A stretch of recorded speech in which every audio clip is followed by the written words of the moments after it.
Hello everyone from wherever you're tuned in from around the world, and welcome to the second episode of the Vuyo Joboda show right here on VN, where I get to sit down with inspiring leaders from all around the world who have amazing and interesting stories to share with us. And today is like no other day, where we are sitting down with entrepreneur, philanthropist and international filmmaker all the way from the USA. He is Samad Davis, but let me show you exactly what you can expect on this episode. Check this out. Take us through 5-year-old Samad, 10-year-old Samad. What was he like? I remember being in second grade and having fights before the bell rang to start school. You have to keep turning those pages in your book of life, and I believe in that. And you have to find what fits, what feels right. So for me, just because I think as an entrepreneur, for me, I can't use filmmaker. And I've got the man of the moment. I call him the king of Joburg, but he says no. Samad Samanga Davis. Am I putting the right word in there? I'll take it. How are you doing, Samad? I'm great. And you? I'm good. I'm happy to have you here. Last time I saw you was in Atlanta. Yes. About 2 years ago. Yes. Oh man, and now we are in Joburg, the city that I say you're a king in. You won't take that. I won't take that. But listen, we are so happy to have you on the show, Samad. I mean, your story, your journey has been so inspiring. You're definitely one of the people that we had to have on the show. But I want us to take it back all the way to New Jersey. Gosh. All the way to New Jersey, which is where it all started. Take us through 5-year-old Samad, 10-year-old Samad. What was he like? He's the same guy. Very adventurous. Yeah. Always got in trouble. Ooh. From being curious.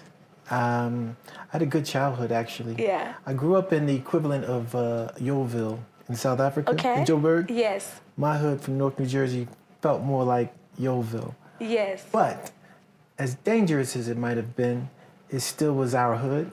I knew everybody, and I had an opportunity to go off and explore and get in trouble and ride bikes and get into fights and get chased and everything in between, you know? Yeah. It's unfortunate these days you don't really have adventurous childhoods anymore, you know?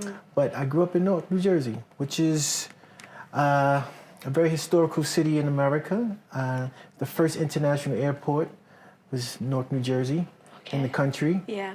We have a seaport, railroad, and airport, which makes us a very uniquely positioned for that part. You know, Yes. so all the imports around the world come into North New Jersey. That supplies New York and supplies that whole region. Yes.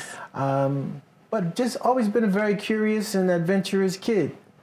I like that you mentioned curiosity, because I think that's going to be the driving force of this entire conversation, because the curiosity is what I think you're always finding in, because you're in different industries. Yes. Is that what you say was the contributing factor to you now exploring? I'm a Sagittarius. Okay. Okay, so that plays a big part. Okay. And the Sagittarius are known to be explorers and travelers. And I think I fall right in line with that, for sure.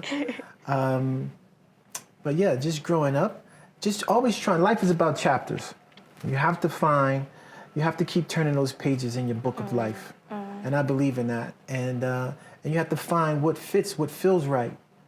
You know, as you put time and energy into things, what are those things that feel right for you? What are those things that you can make money from, but you would do it for free because it's that exciting to you. You have a passion for it. And that's what you spend your time trying to find where that fit is. Yeah. Yeah. And I think that's part of that journey. And I just, once I realized that, hey, sometimes we kick ourselves and we might say, oh, I wish I knew this at this time, or I wish I didn't make this mistake, or I wish I went in this direction, my life would be different. But all of those are stepping stones to get to where you are now. Yeah. And if you take any of those moments or mistakes, trials, tribulations out, you might not be where you are now. Yeah. What would you say, growing up in Jersey, were some of the lessons that, from that curiosity and being a curious child, that you took that you're now constantly reapplying? Well, you see, here's what I would tell you. It gave me a certain level of resilience. Yeah. Because literally, back then it was a dangerous place to grow up in. They dropped drugs on us in the 80s, crack cocaine, heroin, all that stuff. So all our communities were ravaged with drugs and violence. And I remember being in second grade and having fights before the bell rang to start school. Lunchtime, I might get jumped, or I might have to have a fight. And so it was just all these different things that you had to go through and navigate on your way to school, on your way home from school. You riding your bike, you have people coming to steal your bikes and rob you for your bikes. All these different things. I know it sounds dangerous and crazy. However, it gives you a certain IQ, a certain level of street smarts. Yeah. So even to today, as I navigate the world, I still can see things through my peripheral. I still know how to deal with people. I know how to handle myself because I grew up in an environment where that's what you had to do. Yeah. Right? So, and you learn people because you're dealing with people, right? And I think, life is about people. Business is about people as well. Because every day we are engaging with people and their energy and how to position that, navigate that, work around it. Right? And so these are things that you learn just growing up in an era that was dangerous, yes, but in an era where I still had opportunities to explore. So I grew up with my siblings plus my cousins, my first cousin. We all lived in a multi-family home. So my first cousins were like my siblings as well. So we had a large family and we just got into stuff and learned a lot along the way.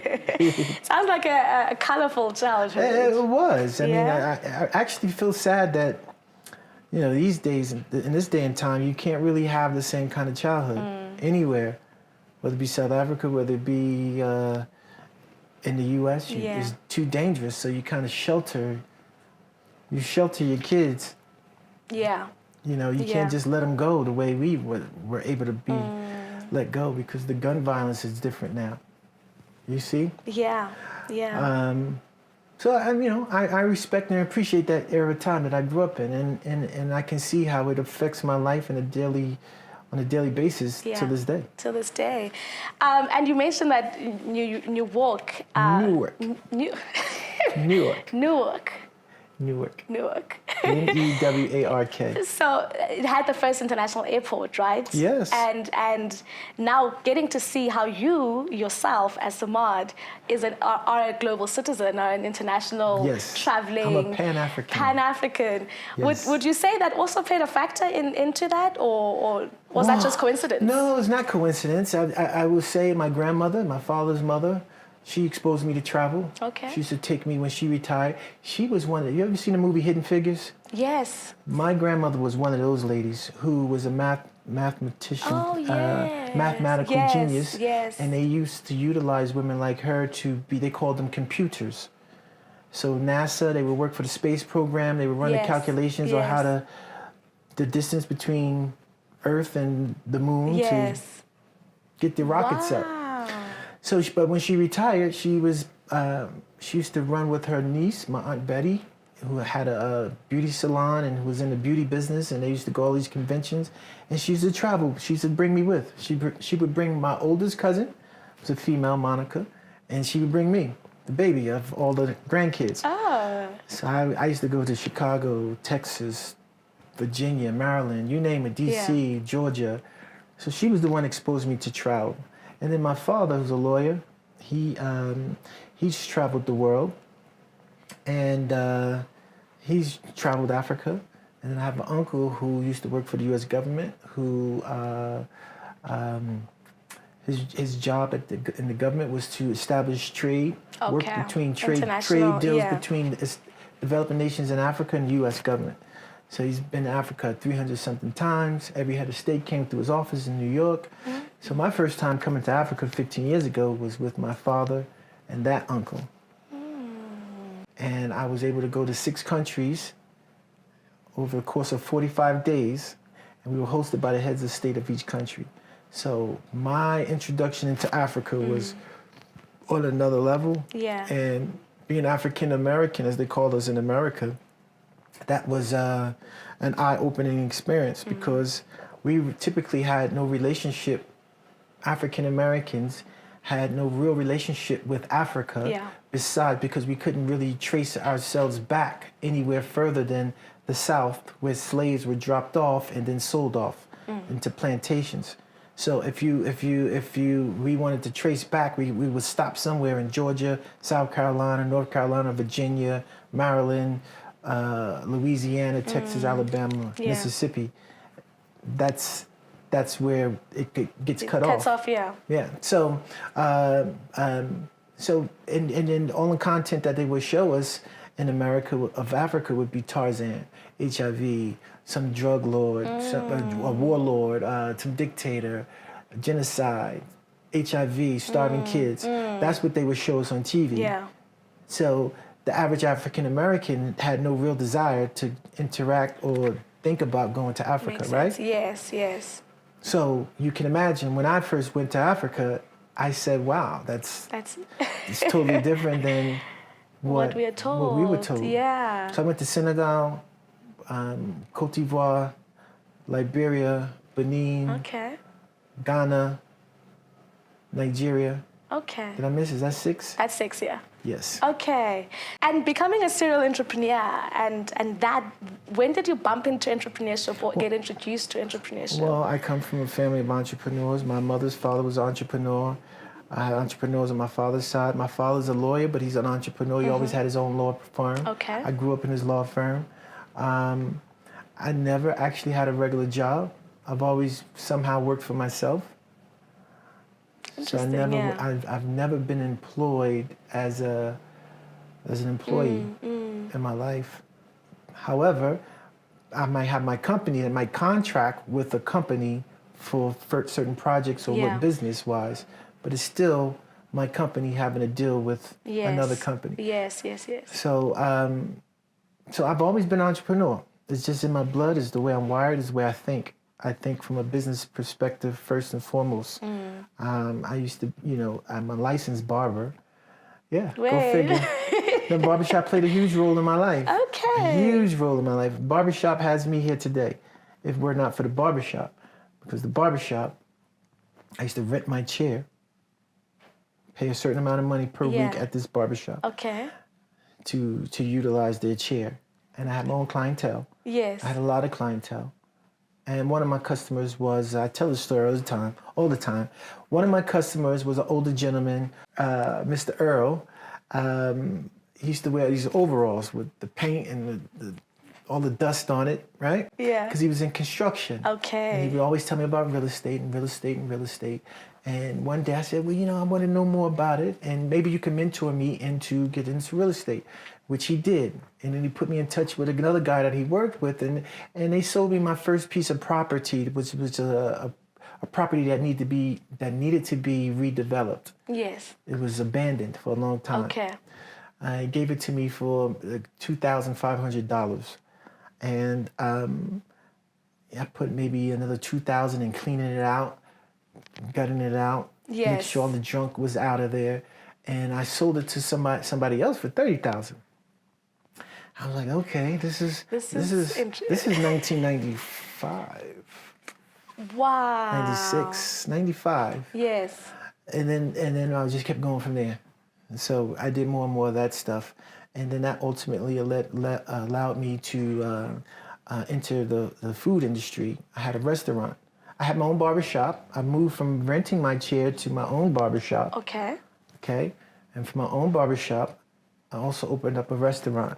With the real estate while also moving? Real estate is something I'm still involved to this day. Yes. Real estate is not, it doesn't matter what industry you're in. I think it's something that should be part of your portfolio of things that you do. Okay? So I've never got out of real estate. Okay. I'm still in real estate.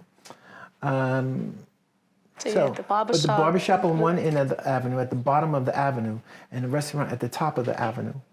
Yeah. right? Yeah. So all my clients know, go support the restaurant, you know, all that After stuff. cutting their hair, they go eat. Now, my mother's from Harlem, Yes. Okay. and my mother's side of the family's from New York City. Okay. So every holiday, what have you, we'll split the day. We'll do half the day in New Jersey, half the day in the city, right? So my thinking was, because my restaurant is very successful, if I can make it here, I can make it in New York City too. So then I opened up one in Harlem, USA. Yeah. And I said, if that's successful, then I can franchise it, okay? Now the one in New Jersey was very successful. I had a manager running that restaurant. Yeah. And that's the one who went to film school. He resigned because he was going to film school. So 18 months later, I'm still running these restaurants and the barbershop and my real estate, but I'm not happy. Barbershop brought me joy because everybody loves their barber. Yeah. You know everybody. Barbershop was fun. But the restaurant started to take me away from the barbershop, real estate as well. Okay? And so the New York restaurant was 3 times the overhead, 3 times everything. Yeah. And now I was not happy doing that. I was getting parking tickets every day, the tolls, the traffic to get into the city. I just felt like I was becoming a slave to the restaurant. Yeah. And then I started pulling from the successful restaurant to help feed the bigger restaurant, because Harlem, USA is now gentrified, is now redeveloped, but back then it was not. Yeah. So it was only 125th Street. After 125th Street, the back blocks were still abandoned brownstones that never recovered from the 70s and the 80s from the heroin and the crack. But now you can't afford a brownstone in Harlem. Yes, yes. But at that time, there was not enough traffic to sustain that restaurant. And so I just felt like I wasn't happy. I wasn't happy. And then I ran into the guy who managed my restaurant 18 months prior at the post office one morning. He said it was the best experience. You should try it out. I was looking for a new chapter because I just was not happy. The thing that brought me happiness, I moved away from because I was handling all this other stuff. And I was always creative, but I knew nothing about the rules of being a creator. creative. Yes, yes. So there was no cell phones back then where I could just Google it on my phone. Yeah. I actually had to go home and call the number, and they told me to come in the next day and take a look. That's film school now. This is film school, Okay. film, video, and arts in Manhattan. I go to film, video, and arts the next day. I like it. They gave me the tour. I was like, wow. I was the only black kid in there. And I signed up. And I said, I'm going to learn everything about this because it was fascinating. And I did. From writing to directing to producing to editing to just the whole value chain. Yes. I needed to understand. And so what happened was in the end, they give you a bunch of equipment for your thesis. They give you a bunch of equipment for a week. All your lights, your sound equipment, your film cameras. This is before digital cameras, by the way. This is film cameras, 16 millimeter, 35 millimeter cameras. Yeah. So they gave me, this at the time was 16 millimeter. They gave me all of this equipment to go back to my hood in Newark, New Jersey, and make my thesis. And at that time, no one ever saw film equipment in my city, or anybody making a movie. Yes. So I was able to galvanize the community to get behind me and help me make this project. And I mean, I had everybody from people's mothers and aunts cooking food for the crew to people donating cars, so it was a good thing. Yeah. And I finished that project. I was actually the only one in my cohort, in my class, to finish their project. Everybody else had a story. Of why they did it. This happened, that happened, the dog ate my homework. No one else finished but me. I was the only one that finished. And you still had all the other businesses also kind of... But I'm just saying, because as an entrepreneur, you have to be a producer. And a producer is just someone who can see something from beginning to end. Right? Yeah. It doesn't just mean just for film and TV. Well, if I'm doing real estate, whether I'm doing barbershop or business or whatever the case may be, I still have to take an idea and get it to the finish line. So that's a skill set that transfers to any sector. So now if I'm in film and TV, I've just learned the rules of engagement. I'm going to apply that same work ethic and that same skill set to this industry. To that industry. Yes. That's yes. why I was the only one that finished. You see? Ah. So when I put the project out, I ended up putting the project out. I started selling it to the bootleggers. People who, this is back with VHS. You ever heard of VHS tapes? Yes. This is before DVDs, which DVDs are obsolete now, but this is before DVDs. This is VHS tapes. So I packaged this project up and I would sell it to the mom and pop record shops. I would sell it to the people who would bootleg, but I would sell them original. And they would support me because I'm selling it to them cheap enough. They can still make their profit. I still make my money. Everybody's happy. You're distributing. I did that. And then I said, wait a minute, this is a whole model here. Yes. So I started doing another project and another project, another project. And I built a network from New York to LA of mom and pop record shops and different people that I can supply to for different projects I would do. Yeah. And ultimately I did one film that kind of crosses over into the Hollywood space. It became a cult classic and it was embraced by hip hop and just pop culture. And I still was able to I was able to utilize my mom and pop distribution network, but also got a deal for it that allowed me to put it in the Walmarts of the world, and it gave me a global, not a global footprint, but a nationwide footprint. Yes. And that introduced me into the Hollywood system, but I never actually. So I've been in the game about 24 years. Yeah.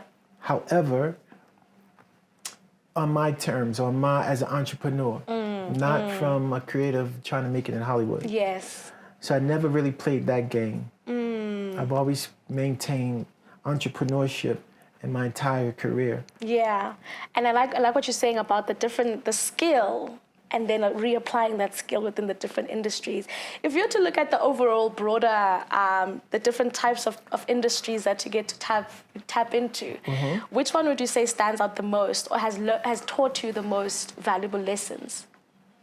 No, I don't know if it's an industry that taught me the most valuable lesson. I think I'm in the people's business, which is also just like the skill set I told you about, producing skill set, that is transferable. Okay. Because I'm in the people's business. In the people business, you can plug into any sector as long as you take it serious and you know what you're doing in that sector. But once you understand you're in the people's business, because that's what you're doing, negotiating people every day and energy every day. Once you understand that, the lessons come from human interaction. You know, Which vary from different people. Yeah. You might have a certain. I used to get upset sometimes when people would disappoint because I expect people to move or have certain level of integrity that I might have, and then they demonstrate that they don't, right? And then you get frustrated. But then you realize, people are people, and they're going to handle their brand, their personal brand, and they're going to navigate life the way they see fit. And I can't change that. What I can do is watch out for the signs later on with the next person, not penalize the next person for somebody else's stuff, but pay attention to signs and behaviors and patterns. You understand? I do, when you start to do that, then it doesn't matter whether you're in the film business.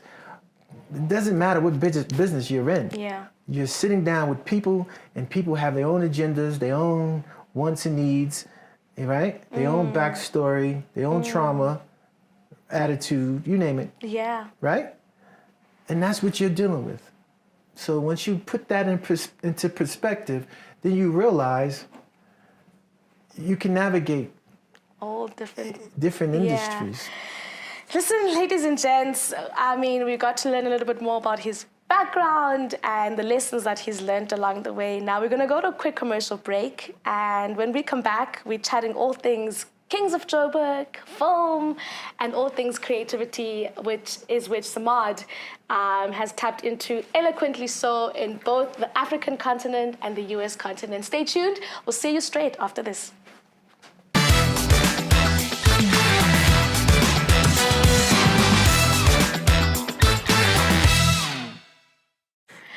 Now he's managed to give us some of the most exciting content that we are so proud of as South Africa and the rest of the African continent. He's back with us again, Samad Davis, ladies and gents. Woo, woo. Can you hear the audience? Now, what I'm saying is really what it is. You've pioneered the entertainment industry, and specific, and I use the word pioneer because you've done the cross-cultural, cross-continental bridge that we now get to marvel in and experience as people wanting to get into that space.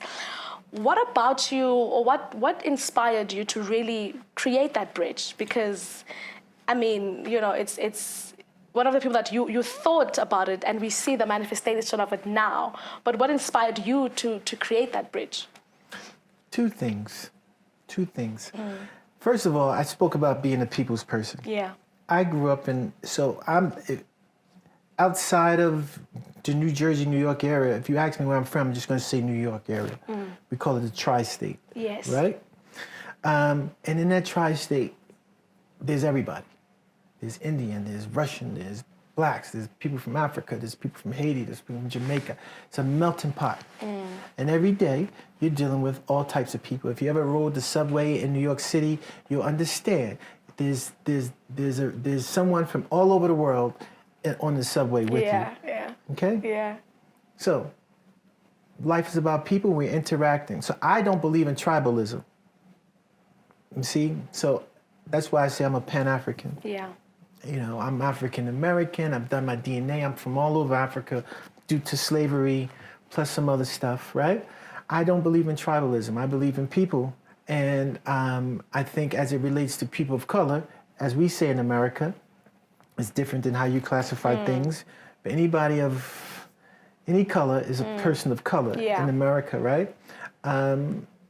So I just believe in people. I believe in, if you're talking about from a creative standpoint and telling stories, if my experience is not one type of people, why can't I tell stories that reflect life, right? So if I'm doing stuff just in America from an African American experience, but I'm a person who travels, then that's not enough for me. I don't want to tell the same type of stories. It's just not enough for me because my world is not just stuck there. I get to meet different people from different places, and as I navigate that, I say, wow, that's a story, this interesting type of people. It expands your storytelling, your creativity, because you're meeting different people, different accents, different languages, different cultures. You can't go back to one thing, right? So I'll go back to my uncle, the same one that brought me to Africa. Yes. I want to say, and it was just me and him on a separate trip in Ghana. Okay. And we were waiting to get picked up to go somewhere, and the TV was on. And the TV was on. It was playing some music videos, right? Let me back up. Okay. I didn't go to Africa. It had nothing to do with film and TV. Yes. It was strictly part of another business that I'm involved in to this day. It had nothing to do with film and TV. But fast forward a year or so later, from my first time, 2 years later from the first trip that I took. The 6 countries. Yes. It's just me and my uncle in Ghana. And we were waiting to get picked up. The TV was on, and there was a bunch of music videos playing on the TV. But they were really, really bad music videos. It was like music videos from 20 years ago in America. Okay. I made a comment. I said, wow, that's so bad. And he said, well, do something about it. He said, you're here enough. He said, I'm sure your brothers and sisters in Africa will appreciate you collaborating with them, bringing whatever skill sets that you have, expertise that you have to the table and help elevate. Wow. He said, you're here enough, so do something about it. He said, that's your background too, right? Yes. He said, so do something about it. He sparked that in me. And then I said, oh, wow, you're right. Because since the first trip, I was back and forth. It's not like I went the first time and then 2 years later I came back again. I was back and forth nonstop. But that sparked something into me because he said, do something about it, 1, collaborate, 2, you hear enough, 3, and it will be value add. Be value added is what he said at the end. Yeah. Be value added. And that stuck with me. and I carry that to this day. He passed away a few years ago, I'm sorry but I to hear. carry that to this day. So I don't get involved with anything that I'm not value added. And I think naturally, whatever I do, it of course, in the end, it'll benefit me somehow, you know. Yeah. But I get pleasure in seeing all of the people that I'm involved with benefit and elevate. So since then, I've done so much stuff in West Africa, Ghana, Nigeria, you name it. TV. I start off with music videos just to help elevate that industry, which I did. Yeah. And I morphed into television, and I started doing TV series and unearthing talent series for actors, and training actors in Ghana, Nigeria, bringing them back to the U.S. I did all of that stuff, productions between the U.S., Nigeria, Ghana, and I started licensing content here in South Africa to Mnet, and you see, and it just kept going from there, and more content. And then I start to look at, well, what projects I'm doing. In these projects, I would incorporate people from the U.S. with people from Africa. Yes. So I had a vision to make this Pan-African thing a real thing, because, again, it's small-minded to be stuck in tribalism, in my opinion. Yeah. When the world is not, especially as people of color, we just don't have the luxury to be stuck in a little isolated box. Each country, it just doesn't work that way. Yeah. It could, but not in the long run. Yeah. So when you think about it, we started to do that. You know, I would bring people from Hollywood directors, casting directors, movie stars, TV stars, and I would put them in projects and incorporate people from Ghana, Nigeria, and mix them. And that was an opportunity to show what's possible. You see? Yeah. And people would always say, "Well, why are you in Ghana? Why are you in Nigeria? Why Africa?" And I would say, "Well, why not?" Why not? Yeah. And you say value add. There's one particular show that has been such a great, valuable space for actors to emerge from. Top Actor Africa. Yes. Which has groomed so many actors that we get to watch and celebrate today. Yes. Which again is value add. It's value add. Yeah. I want to bring that series back. I'm going to bring it back. Yes. And put it out there. I'm You want to tell them on camera that it's coming back? It's going to come back. Don't ask me the particulars yet, but I'm going to make it happen. It will happen. Yeah. But Top Actor was a competitive acting reality show where we selected a cast of 12 aspiring actors, and we housed them and we challenged them on every aspect of acting. So they found themselves on action movie sets, romantic comedy or romance movies, from commercials to theater. So they found themselves in every genre of acting where they might be deployed as an actor, and we challenged them, and we gave them the tools along the way. And so for me, when I see a bunch of different people who've come from the ranks of those shows, working and doing all kinds of stuff on Amazon, Netflix, and movies, and it's a great feeling. And that's what I mean by be value add. You must be so it's my proud. format. Yeah. Yes, I produced it. Yes. But the real reward is to see, I remember when this person auditioned for this show, and now they're on the red carpet here, and then that series there. And that's the beauty of it. Oh, man. I think that must be such a heartwarming experience, to have to see that. Even the effect of this cross-continental, you know, the effect of it, because it's happening in a ripple effect now. It's happening. Yeah. And I think social media plays a big part. I think over the last 15 years, I've always shared nothing but positive images and video content. My experiences in Africa, if I had a bad experience, I never had a really bad experience, but I would never share that, because the minute you do, it's like, oh, see, told you. You know, no matter how much good you have, one little thing. So I don't share that. I only share positive stuff. So we've built schools in Africa. We've done all types of humanitarian efforts in Africa. Just ran the whole gamut, right? And for me, to see now what's happening energetically with people embracing Africa in a new way, is just beautiful to see. And what you also have, if I speak about Ghana or Nigeria, a lot of people went to the U.S. I grew up with a lot of Nigerians and Ghanaians. Okay. Yeah. But they would pretend to be African American because Americans were very ignorant to people from Africa, right? So one of my best friends, Eric will always say, "I'll meet you outside. Don't come to the house, because if you go to the house, if his mother or father answers the phone, they might be not the phone, but answers the door. They might be in traditional." And the culture would come out. Yeah, but so it's so interesting to think about the psychological ramifications around that. But I grew up with so many people from Nigeria and Ghana, right? And because first generation, these are first generation Americans. Yeah. Because their parents wanted an education. They wanted to make sure that their kids had an education, right? So a lot of they call it the brain drain.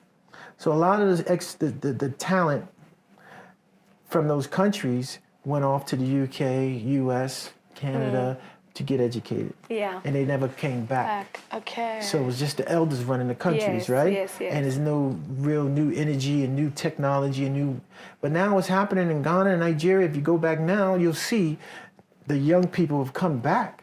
It's like, okay, I got my degree, I made a little bit of money, I'm going back. I'm opening up I'm doing real estate, I'm opening up restaurants, I'm opening up this, I'm opening up different stuff. And then you add the fact that countries like Ghana, I sound like I'm like promoting Ghana. The reason I'm saying these things is because Ghana and West Africa has a better relationship with, or more interaction with the U.S. With the US, yes. But South Africa's just now starting to travel, just now starting to get out there, right? Yes. So and it's further down as well. Yes, south, further down. So I didn't grow up knowing anybody from South Africa. Okay. You see? Yeah. But West Africans and East Africans as well. New York is, with Ethiopia, Sudan, Sudanese, you name it, right? Yeah. Egyptian. So you grew up with all these people. But my point was this. I'm using Ghana one more time because like the new administration has heavily promoted African Americans coming back to get citizenship, come back home, come back to Ghana. The year of return they had a whole marketing push around that, right?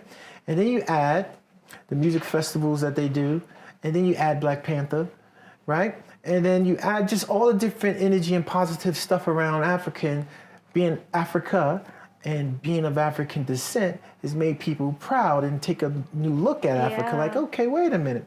So you have a lot of African Americans now very much interested in getting involved in all things Africa, which is a good thing. It is, yeah. And I think the spark and the beauty is when the diaspora figures out how to unite and how to work together. So if I move into this region, and I'll say, okay, if you see tribalism, right? People in South Africa say, oh, we don't like these people from here, or these people from there come. If you go to another country, they'll say the same thing about other people coming into their country. Everybody's saying the same thing, right? And everybody's having a sense of tribalism. But when you think about it, your network is your net worth. That's right. So when you start to actually say, okay, forget about the politics and forget about the tribalism stuff. Let me actually share a meal with you. Let me get to know you. We share the same sensibilities. Yes. Your daughter does this. My daughter does the same thing too. Or my son does the same thing. You find the commonalities. You find certain things that you like, right? Yeah. And then you can figure out, okay, maybe, oh, you know what? I'm starting a coffee business in South Africa. A South African might say, well, I'm from Ethiopia. I have a connection with, we grow the best coffee, whatever. You know? Yeah. And then you start to think about ways to work together and do business and feed your families and build communities. So I think tribalism stops us. It limits us. And the only way to get out of that is to, one, travel a little bit. And if you can't travel, that's fine, because not everybody can travel. Yeah. But even if it's traveling from one neighborhood to the next neighborhood, or the buddy or sister friend you have at work who's from a different culture, besides going to work and doing your work stuff together, maybe share a meal on the weekend. Maybe invite your kids to their kid's birthday party and understand each other better and figure out new opportunities, because the world is global. The only difference in the world right now is what time do you wake up, right? If you turn on whatever's the news of the day, you wake up, that's when you're going to see it. Kanye West did this. Yeah. Kardashian did that, or whatever. Yeah. Russia did this. Whatever the case may be, whatever time you wake up is when you're going to get it. Yeah. But we're all connected. So if there's a war going on in Russia and Ukraine, then the cost of wheat is going up across the world. Right? Because Ukraine is the #1 wheat supplier. Yeah. But now everybody's suffering from wheat prices. Yeah. Right? Yeah. Or the cost of this and fuel is going up because of the war across the world. So everybody's connected one way or another. Yeah, and I think also COVID showed us that we actually are, universal, more than we know, more than we think. Yes. So if you think about COVID, as terrible as it was, and rest in peace all the people who lost their lives in that during the pandemic. You understand that people's view from a film and TV standpoint, content creation standpoint, it changed globally people's viewing habits. It actually increased the business tenfold. It's been more busier than ever. Yeah. Because for a year or two, content wasn't being produced. All the big companies had to figure out how to produce stuff. People are sitting at home chowing right through every series, every movie that's available. Binging. Yeah. And so there was just not enough content. So when things open back up, it's like, okay, we need more content. So that economy, that industry just boomed. Yeah. Okay, but people's viewing habits changed. No, people is not interested in watching, waiting next week for the next episode. People don't really want to sit through a bunch of commercials either. Adverts, as you would say. Yeah. People don't want to do that. But people are also interested in content from other countries because they chow through all the content that they would watch. So then they watch an Italian series and they read the subtitles. They're watching a Korean series. Well, there's, what was that movie, a series? A Crash Landing on You. Not that one. What's the one? The one in Korea. The game. Oh, not Hunger Games. The violent one. Yes, I know exactly what you're talking. That one. Yes. People are watching all of this stuff. And guess what? They're reading the subtitles, they're open to new cultures, and they're finding the fact that, wait a minute, we're all the same. It's just the cultures and the languages might change, but if I like this character and I like this story, I like it. Yeah. And so that's also been a benefit. And that's also helped content coming out of Africa as well. And that's making people in the U.S. and other Western countries say, wait a minute, okay, I like they're watching content that's created. Yeah. So it's no longer making content that only Africans can appreciate. So it goes into my model where I can say, I can just tell a story. I can tell a good story, and I can take actors from the U.S., from Nigeria to South Africa, Kenya, whomever, and I can tell a good story, and people will watch it. Yeah, which is what you did with Kings of Joburg. Yeah, it's what we did. I like to say we. Yes. Teamwork makes the dream work. What the entire team did, Yes. which, I mean, it went on to win the three Hopper Awards. Yeah.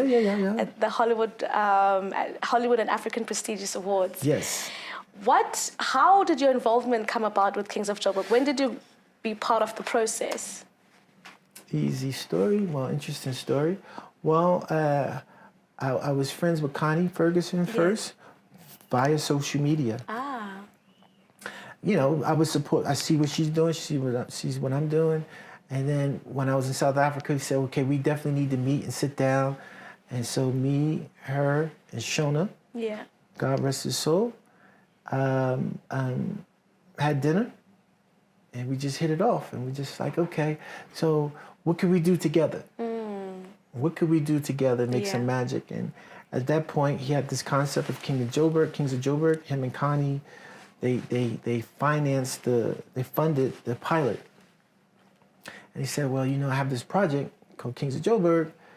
And I said, well, let me take a look at it. If it's good, we can make it happen. You know, my company, I have a company here with my partners Dumi Gumbi and Kati Wianik, and we have a deal with Netflix already. Yeah. And I knew if it was something good, we could position this thing and make it and do the whole series. And he sent it to me that night, and I was like, hey, That's it. We in business, you know. And we just decided to form a partnership for Kings of Joburg and bring it to life. Yeah. So we did the first season, and then we were, and we didn't know what we had, you know. We just, you know, it was a labor of love. Yes. And it wound up being a very successful show for Netflix, and then naturally it was like, okay, it's worthy of a new season. And so we developed the second season, and unfortunately our brother passed away. Yeah. And then we had to go back. Well, we had to decide if we were even going to go forward with it or not. You know, healing had to happen, things had to get sorted out. And me and Connie had a conversation, and it was just like, you know, he would love us to continue this legacy, you know? Yeah. So we restructured, had to sit down and recreate the story. And then we just, all systems go. Netflix was very supportive in saying that, you know, if we want to move forward with it, they're behind us. And we all just felt like cast, crew, that, you know, let's do it for him. Let's do the second season. Let's make him proud, and let's give the fans what they want as well. And there you have it. And the fans have just been so excited to see season 2. The reception, audiences globally loving it. It's rating on the universal charts at Netflix. What does that experience feel like? It's a really, really interesting but good experience because where I came from, I told you, I started off from film school, VHS, introduction of DVD, introduction of digital cameras, introduction to when streaming started. Yeah. And then, we used to do content, and we had to put it in cinemas, right? Yes. And we had to do market-by-market promotion, right? You do this city, you do that city, you do this country, now you're doing that country. And right? So now, this is the first time. And I think from a content creator standpoint, I don't use the word filmmaker. Okay. And I'll tell you why after I make this point. But from a content creator, producer standpoint, for us to be able to create something, and then for it to be able to be announced or have a countdown on a global stage that the entire world can see at the same time. And you can just use social media to say, you can drive social media. Yes, there's billboards and stuff across South Africa, but you can talk to an audience everywhere and just feed them to an end result, to sit down and watch something at the same time. With one, basically you're using one bullet to cover the world. Yes. You see? Yes. And this is a first. And so that's just a first. You know, and it's also an honor to come from film school, come through that journey, work with a fantastic company like Netflix. We're great partners. They're very supportive. Just to be able to see the love and the energy that we put into a project like this that is produced in South Africa with South African leads and talent, with some other actors from Nigeria and the U.S. as well, and just to get the massive push, and then be able to see it globally at one time. And you can go to certain places like, oh, I know this show. You can go different countries. I know that show. Yeah. You can go to the U.S. Yeah, I like that show. Yeah. That's a great feeling. Yeah. That is a great feeling. It really is. And I mean, even getting to see how people are not only on social media but in conversation amongst themselves, it's creating a different idea of what Africa even looks like, what Africa is, from people from all of the other countries that they get to experience it from. You shared that you don't want to say you're a filmmaker, but rather a content creator. Correct. Please explain A content producer. Because, you see, I go back to the story I told you in film school. Because I was already a business person and a natural producer, I was the only one to finish my project. Yeah. The filmmakers couldn't, because they are just creative. They're not thinking of the business of nuts and bolts and how to put this together and how to strike a deal and will and deal. They're not thinking of that. So the average filmmaker and this is no disrespect to the filmmaker. If they are a filmmaker, fine. But if they're able to think differently or have a partner within their circle who wears this hat that I'm going to explain to you, then that's good. Okay. This is a business. It's the film, TV business. You can be creative all you want. As a grown person, if you're in this business, then you have to figure out how to conduct business within it. Business is associated with making some money from it, so that people get paid. Your crew, your talent, people get paid. You yourself get paid as a livelihood, right? Yeah. It produces an end result that goes to the market where it can be consumed by a consumer, okay? And then you've put yourself in a position to go to the next one. Okay? Yes. That is part being in the business. You figure out how to successfully make sure the plane lands nicely, everybody's happy. You put yourself in a position to go to the next project, land the plane, go to the next project. That's sustainable, that's a career, that is business. If you're a filmmaker, mindset-wise, then your biggest priority is to tell this story that you love so much, you think the world wants to see, and maybe they do, but in the process, you are burning bridges all along the way. You're rubbing people the wrong way. You're using people to get to one step. You're burning them. Then you end up maybe finding an investor to put some money up. The project, you do the project. You still owe so many different people along the way. They're all mad at you because you didn't treat them right. And then the project comes out. It doesn't make any money, or it may not come out because you didn't position it properly. You didn't cut the right deal for it. Right? Now your investors are mad because they gave you money. The film didn't make any money. It didn't even get out anywhere. And you're happy because you get to go to the film festival, Joburg Film Festival, the Sundance Film Festival, Cannes. You're more excited about that. Yeah. You don't care that you burnt everybody along the way. You don't care that you didn't make the money back. You didn't care about the business around it. So you get the opportunity to do one film, but you don't do the next one. You see? Yeah. Because you care about what you care about, you don't care, you're not thinking about the business. So that's why if you don't have that mindset or somebody next to you who understands that, where you can just be creative and let them be the good cop, bad cop, and cut the deals and make sure that everybody's happy. So words matter. So if you say I'm a filmmaker, then you're just stuck in creative. Again, no disrespect. But if you're just that, then find somebody who's the opposite that can stand with you, because this is a business and it has to be, all businesses must grow, right? And you must do people right along the way to be sustainable. Yeah. Otherwise, no one wants to work with you again. And that's the thing people forget. You get so blindsided about an opportunity or they have some level of success and they just treat people all messed up, and they forget that this is just one thing. It's a moment in time. Great. If you're very successful in that moment, great. You need to be successful in the next, and you need people every step of the way. Yeah. You need to be able to pick up the phone and say, hey, I'm working on this. Oh yeah, okay, sure, I'll do it for you. I want to work with you.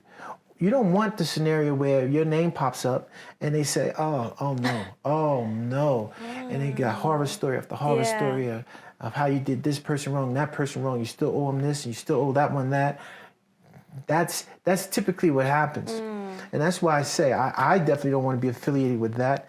And also, as different circles that you move into, if you're trying to raise money or you're networking, it's a different level of curiosity, different level of respect when someone introduces you as this person's a content producer. Oh, really? Tell me more about that. Yeah. Right? It opens up curiosity and interest, right? Whereby if you say, she's a filmmaker, oh, that's cute, okay. Oh, my daughter's a filmmaker. Yeah, she loves shooting videos around the house. You see? Yes. So for me, just because I think as an entrepreneur, for me, I can't use filmmaker. Okay. It doesn't benefit me. Yeah. Especially while you have filmmakers burning bridges and doing all kinds of stupid stuff. Why would I want to say I'm in the space, I'm a filmmaker? But that's just me. But I'm saying that should be a mindset shift with people who just classify themselves as filmmakers. If you want to be in this business and you want to have a career and you want to provide for your family and you want to go from one project to the next project to the next project, you can't do that under the brand of a filmmaker in this day and age. Yeah. Especially as a person of color. Yeah. It's just not possible. It feels like a masterclass, this entire conversation. I don't know if everyone at home who's watching has been learning, and I'm hoping that filmmakers, people in the business are going to watch this and get to take these nuggets that you're sharing with us. I hope so. I mean, that's the whole idea. You want to pay it forward. You want people to... Look, we don't have much time. I mean, we have the time we have on this earth, right? Life is serious. It's a serious day and time we live in. And life is precious. So if you're going to do something, put your energy into it. You should know what you're doing. Remember when I said I went to film school to learn the rules of engagement. I didn't just say, oh, I'm going to try to make some content. I learned first so I know what to do and how to do it professionally, right? Yeah. I needed to do that. So I think that's the other thing. I don't care if you don't go to film school. Some people are just naturally talented. Some people, the University of YouTube is amazing. Yeah. You can learn anything on there. Yeah. But whatever way you go about it, just do it, understand what you're doing, but then actually brand yourself. It will change how you interact with people. It will change how people interact with you based on how you classify yourself. Okay. That's just what it is, because you are in the people's business. And once people understand I'm in the business of people, again, it doesn't matter the sector. You're in the business of people and perception. Yes. And how you introduce yourself and how you handle your brand while you have an opportunity, because your name gets in the room before you get in the room. Okay? So the worst thing you can say is somebody brings up your name and they just say, oh my God. You say, what happened? You just say, say no more. I get it. I get it. Yeah, and I'm sure our audiences at home, after watching this, they'll think about Samad Davis and think, information, insight, having learned from this conversation. Shortly before we say goodbye, what legacy do you want to leave behind when it's all said and done and we're thinking about your legacy? Just how many people I helped along the way. Yeah. I mean, just the jobs I've created, the careers I've launched, the words of advice I've given people to just go. For me, that's the legacy. I mean, it's really paying it forward. Did you help someone else? Did you teach somebody else how to fish? Yeah. You can give somebody a piece of fish they can eat for a day. You have heard that saying? Yes, I have. Or you can teach them how to fish and they can eat for a lifetime. Yeah. So I take pride in that, teaching people how to fish and helping people be in a position. And that's it. Wow. Samad, look to camera. Tell the people why they should go and check out Kings of Joburg Season 2. You should check out Kings of Joburg Season 2 because it's a dedication to our dear brother, Shona Ferguson. It is a dedication to Africa. It's a dedication to Pan-Africanism. It's a dedication to the arts in general. It's a labor of love. It's highly entertaining. It's just good content. It's good to see. It's just you'll be honored to say, wow, that came out of Africa. Yeah. And so many people behind the scenes. Yes, I'm African American, but I collaborate. I mean, it's just a melting pot of talent from South Africa to Nigeria to the U.S. And I just think that's my goal, Pan-Africanism. Yeah, yeah. And when I say Pan-Africanism, the Rainbow Nation included. It's just that, hey, I don't believe in tribalism anymore. Yes, I believe in my tribe consists of people who I like their energy and their aura, and I like to work with them again. That's how I built my tribe, and I just think it was just a labor of love that's highly entertaining. So go check it out. I think you should check it out. It's streaming right now on Netflix. Globally. It's 8 episodes. First season was 6. This season is 8. Giving us more. And it's entertaining, man. Just enjoy yourself. Thank you so much, Samad. I might say that from the industry, from the continent, we appreciate you so, so much. Thank you. We love and are so grateful for the work that you have done for us and paved the way. So thank you so much, and thank you for your time today to come and join us on the show. Ladies and gents, the one and only Samad Smanga. The Davids who join us on this episode of the Vuyo Joboda Show, where I get to sit down with inspiring leaders from all around the world. My name is Vuyo Joboda, and of course, you are tuned in right here on VN. Until next time, from myself and Samad, it is goodbye and God bless. Cheers for now.